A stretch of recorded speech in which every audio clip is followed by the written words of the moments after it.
They never expected the nurse to hold the kill zone. This is the story of Lieutenant Elsie Sott, an American Army nurse who redefined wartime medical care and proved that courage comes in many forms. The year is 1943. World War II is raging, and the China-Burma Nadia Theatre is one of its most brutal fronts. Soldiers are fighting not just the enemy, but also dense jungles, extreme weather, and rampant disease.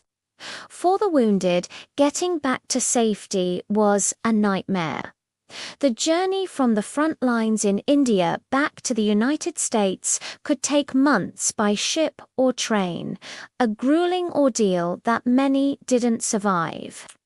The Army Air Forces knew they needed a better way, but they had the planes, specifically the C-47 Skytrain, but they'd never attempted a long-distance transoceanic medical evacuation flight before.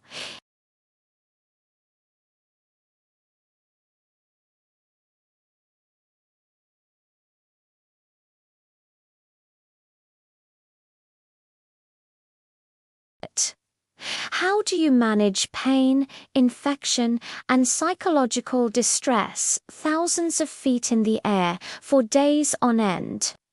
They needed someone to figure it all out, and fast. Enter Lieutenant Elsie Sott. She wasn't a seasoned flight nurse. In fact, she had never even been on an airplane before in her life.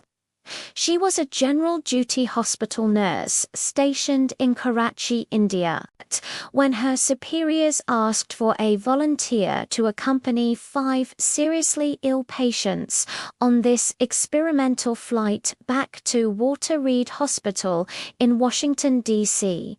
Elsie didn't hesitate. She was given less than 24 hours to prepare. There were no protocols, no guidelines, no specialized equipment. She had to improvise. Using her knowledge and intuition, she gathered what she could: blankets, pillows, first aid kits, and basic medications. She knew the patients would be cold at altitude and would need comfort on the long journey. On January 17, 1943, Elsie and her 5 patients boarded the C-47. The flight was not a direct trip. It was a grueling, island-hopping journey that would span over 11,000 miles and take more than a week. They made stops across the Middle East, Africa, and then crossed the Atlantic Ocean. Throughout the flight, Elsie was a one-woman medical team. She monitored her patients' vital signs, administered medications, changed dressings, and provided constant reassurance. One patient had tuberculosis, another was paralyzed, others suffered from severe arthritis and glaucoma.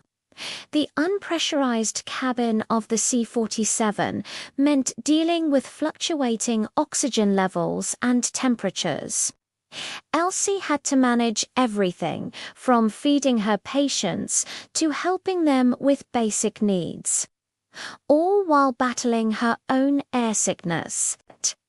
Despite the incredible challenges and the sheer unknown, Elsie's dedication never wavered. She meticulously documented everything: the patient's reactions to altitude, the supplies she wished she had, and suggestions for improving the process. She noted the need for more oxygen, better wound dressings, and even small comforts like coffee and playing cards to boost morale. Her detailed report became the foundational document for the entire U.S. Army Air Force's air evacuation program.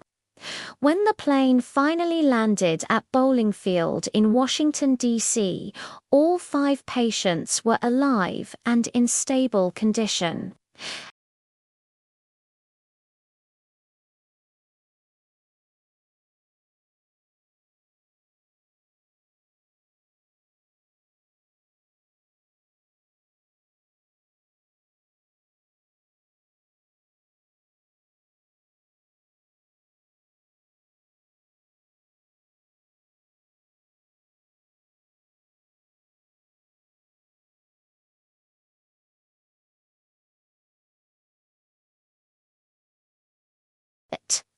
Her courage and foresight directly led to the establishment of standardized procedures, specialized equipment, and the training of thousands of flight nurses who followed in her footsteps.